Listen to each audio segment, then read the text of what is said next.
name is Daniel N. Nails, the Speaker of the 4th Mano Union Youth Parliament. And it reads, Monrovia, Republic of Liberia, today, August 23, 2024. Press statement for immediate release. Mano River Union Youth Parliament, Liberia Chapter condemns August 22, 2024 fracas between state securities and people believed to be supporters of the Congress for Democratic Change, CDC. The Mano River Union Youth Parliament, Liberia Chapter frowns at recent clashes between officers of the Liberian National Police and people believed to be supporters of the Congress for Democratic Change and call for a speedy and impartial investigation into the matter. The citizens and commuters of the Tocmek Boulevard wake up to a strange reality of clashes between the Liberian National Police and people believed to be partisans of the Congress of Democratic Change, which prevented normal businesses and the movement of people for several hours. To gather information concerning the root cause of the clashes, the Parliament managed to speak separately with the parties involved, including the media. From the side of the police, we gathered information that in the early morning hours of Thursday, August 22, 2024, the Liberia Drug Enforcement Agency, DEA, upon receiving an intel, extended its operation at the back of the compound that hosts the headquarters of the Congress for Democratic Change, which they were chased out from performing their duty by people believed to be partisans of the CDC. And in addition to the disruptions of the DEA operation, people believed to be supporters of the CDC set major roadblocks at its headquarters and other areas as well, something that prompted the police to move in quickly to restore calm, which resulted to the throwing of stones and firing of tear gas. On that note, on the other hand, the CDC has alleged that upon waking up in the early morning of Thursday, its headquarters had already been besieged by officers of the DEA for no reason, something they term as highly provocative that triggered their action to defend their headquarters. Members of the media, in our fact-finding approach regarding the issue, we also managed to speak to some members of the media in person, and their accounts are similar to the account gathered from the police. It is therefore predicated upon these testimonies that we join other voices in calling for a speedy, independent, and impartial investigation to establish the true nature of what necessitated the riot. Following the fact-finding venture, it was established that both the police and partisans of the CDC sustained injury, but nothing short as death has been reported so far. On this note, we laud the Liberia National Police for maintaining a professional standard of reacting to the riot maturely. To our fellow citizens, we cannot ignore the importance of a peaceful protest, as it is an essential tenet of democracy that aims to call the attention of the power that be to action. We support the right of every citizen to protect. Such right must be exercised with caution, especially so reflecting the dark days of our country's history, which were necessitated by a violent protest that escalated to the crisis proportion, which resulted to the life of many citizens, displacement of huge portion of our population, and as well broke every developmental fabric of our country. Fellow members of the press, the lessons learned from the past are sufficient to remind us as Liberians on how to, to stage a protest, irrespective of our political alignment, or disagreement with the power that be, and we as citizens must act responsibly to ourselves, our nation, and our generation after us, in adherence to the rule of law, which is one of the fundamental pillars of democracy. To our peers, the young people of Liberia, who are always visible in the assemblies of protest, which at all times threaten violence, we want to use this medium to inspire you to resist from the temptation of being used by politicians. The peace of our nation remains of paramount concern to us, as we must endeavor to protect it with all we have. The Mano River Union Youth Parliament Liberia Chapter, who love to see we, the young people of Liberia, engaging the national government in policy debates concerning youth participation in the governance of the state, youth quality education, and employment opportunities, as well as drugs and substances abuse control mechanism. We must at all times resist any semblance of violence and welcome constructive criticisms and dialogue as the only tools for channeling our differences as a country and people.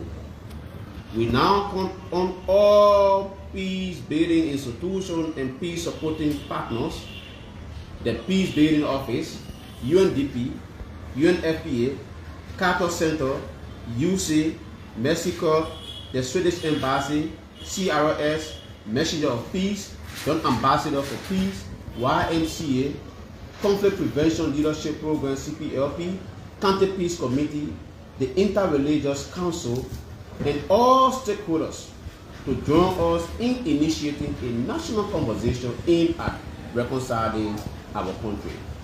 On this note, we say thank you and thanks to everybody for coming. Thank you so much. Thank you very much. And so, distinguished ladies and gentlemen of the press, you have listened to the view of the fourth Parliament of Mano River Union Youth Parliament Liberia Chapter to its Speaker, Honorable Daniel Namandios. We'll now entertain 3 questions, if there are any, as we move about this release. 3 questions. Please introduce yourself.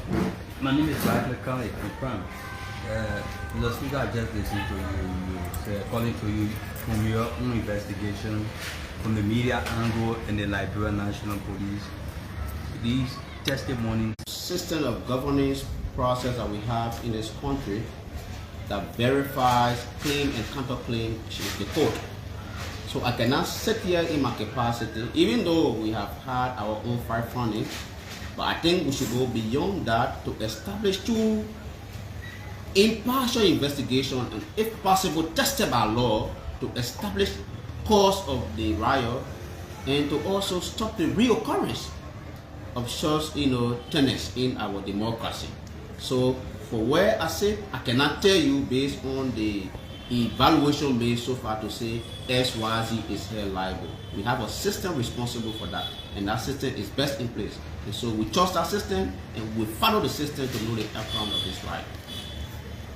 Yes, Mr. Speaker, my name is Frederick Tua, and I report for ELBC. I'm concerned about the independent investigation you are calling for. Do you want it to be inclusive, wherein you will have civil society organizations included in the investigation? Very good, correct. And even the media as well.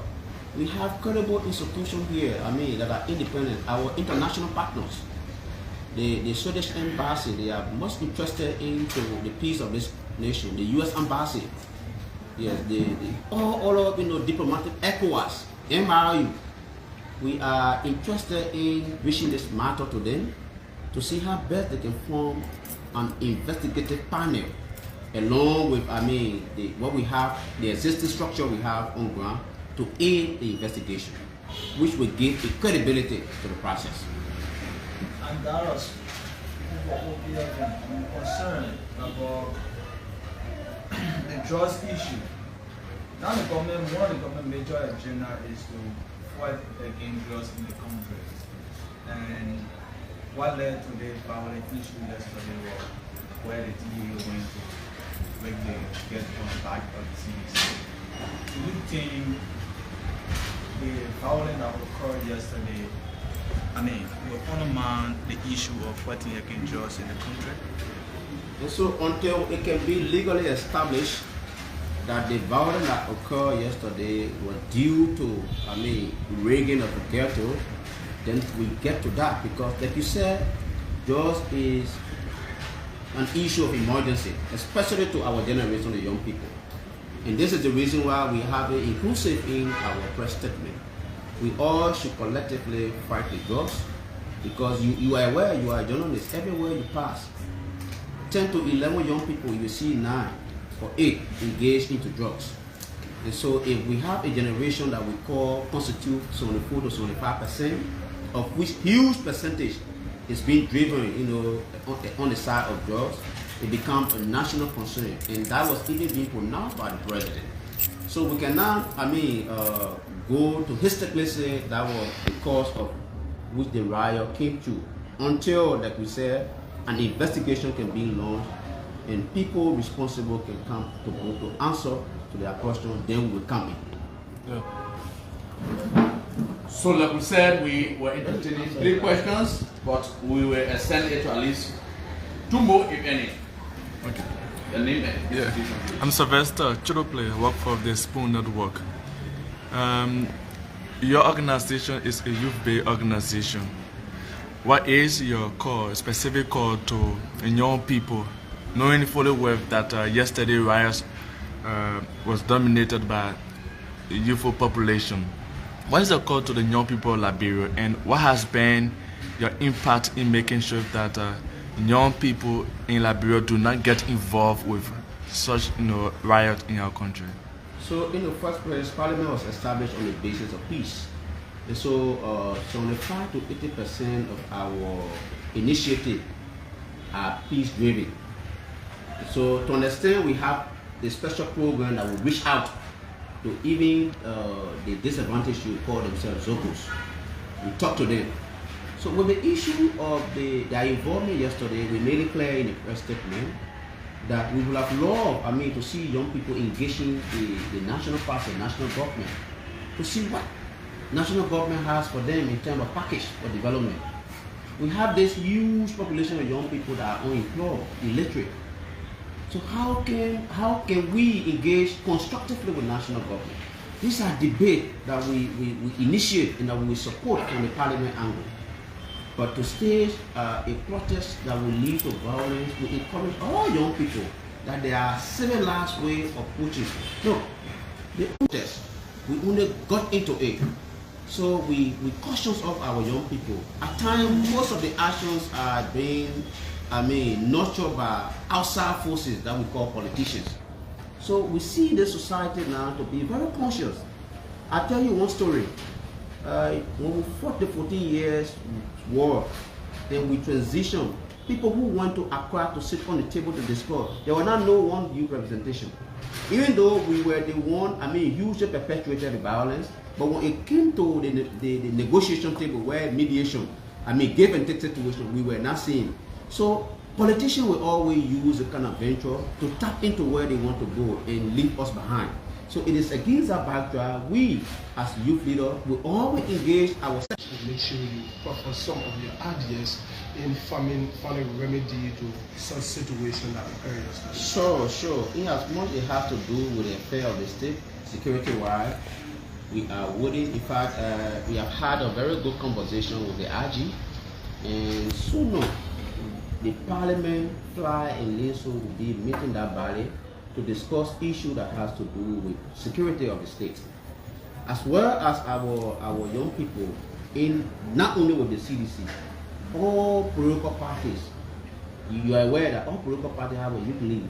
We also will go across. We just said in our statement that we initiate a national conversation that will lead to reconciliation. So in that venture, we bring everybody on board. We can now let go the CDC, the Unity Party, and all of political parties in this kind of initiative.